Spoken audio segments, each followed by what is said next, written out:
Right ఇక breaking news చూస్తున్నాం. Speaker Ayyanna అధ్యక్షతన బీఎస్సీ సమావేశం జరిగింది. బీఎస్సీ సమావేశానికి వైసీపీ గైర్హాజరైంది.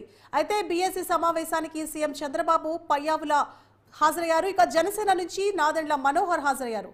బీఎస్సీ సమావేశానికి బీజేపీ నుంచి విష్ణుకుమార్ రాజు హాజరు కాగా అసెంబ్లీ నిర్వహణ చేపట్టాల్సిన అంశాలపై ఈ బీఎస్సీ సమావేశంలో చర్చించారు.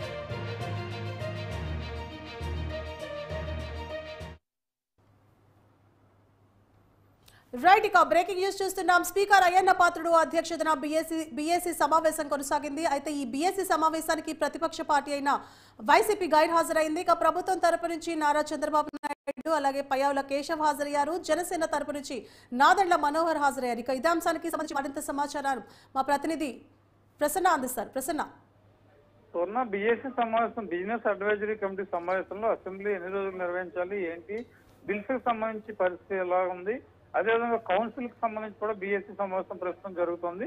ఓవరాల్ గా ఇప్పుడు జరిగిన శాసనసభ బీఎస్సీ సమావేశంలో 5 రోజుల పాటు అసెంబ్లీ నిర్వహించాలి. ఈ నెల 26 వరకు అసెంబ్లీ సమావేశం నిర్వహించాలని అనుకున్నారు. 5 రోజుల పాటు ఉంటాయి, 26వ తారీఖు వరకు. రేపు బిజినెస్ లో గవర్నర్ ప్రసంగానికి ధన్యవాదాలు తెలిపే తీర్మానం, తర్వాత శ్వేతపత్రాలకు సంబంధించి ప్రభుత్వం ప్రధానంగా దృష్టి పెట్టింది. లా అండ్ ఆర్డర్ మీద, ఫైనాన్స్ మీద, అదేవిధంగా మద్యం పాలసీలు, గత ప్రభుత్వంలోని మద్యం విధానం, ఆర్థిక పరిస్థితి, లా అండ్ ఆర్డర్ గత ప్రభుత్వం, ప్రస్తుత ప్రభుత్వం, ఈ అంశాలన్నింటి మీద ప్రధానంగా శ్వేతపత్రాలు, వైట్ పేపర్స్ రిలీజ్ చేయాలని ప్రభుత్వం భావిస్తోంది. కొన్ని శ్వేతపత్రాలు ఇప్పటికే రిలీజ్ చేశారు. ముఖ్యమంత్రి చంద్రబాబు అమరావతి, పోలవరం, విద్యుత్ మీద, మిగిలినవి అసెంబ్లీలో రిలీజ్ చేస్తారు. దీంతో పాటు కొన్ని కీలకమైన బిల్స్, ల్యాండ్ యాక్ట్ రద్దుకు సంబంధించి కొన్ని అమెండ్మెంట్స్ కి సంబంధించి కూడా బిల్స్ అసెంబ్లీలో ప్రవేశపెడతారు. ల్యాండ్ టైటిలింగ్ యాక్ట్ ప్రభావం చూస్తాం, గత ఎన్నికల్లో దాన్ని రద్దు చేస్తూ కూడా నిర్ణయం తీసుకున్నారు. ప్రస్తుతం దానికి సంబంధించిన బిల్లు రేపు అసెంబ్లీ సమావేశాల్లో ప్రవేశపెట్టే అవకాశం కనిపిస్తుంది. ఓవరాల్ గా 5 రోజుల పాటు అసెంబ్లీ సమావేశాలు జరుగుతాయి. ఇవాళ గవర్నర్ ప్రసంగంతో సమావేశాలు మొదలయ్యాయి. రేపు గవర్నర్ ప్రసంగానికి ధన్యవాదాలు, తర్వాత క్వశ్చన్ అండ్ ఆన్సర్స్ ఉంటాయి, తర్వాత వరుసగా శ్వేతపత్రాలు రిలీజ్ చేస్తారు.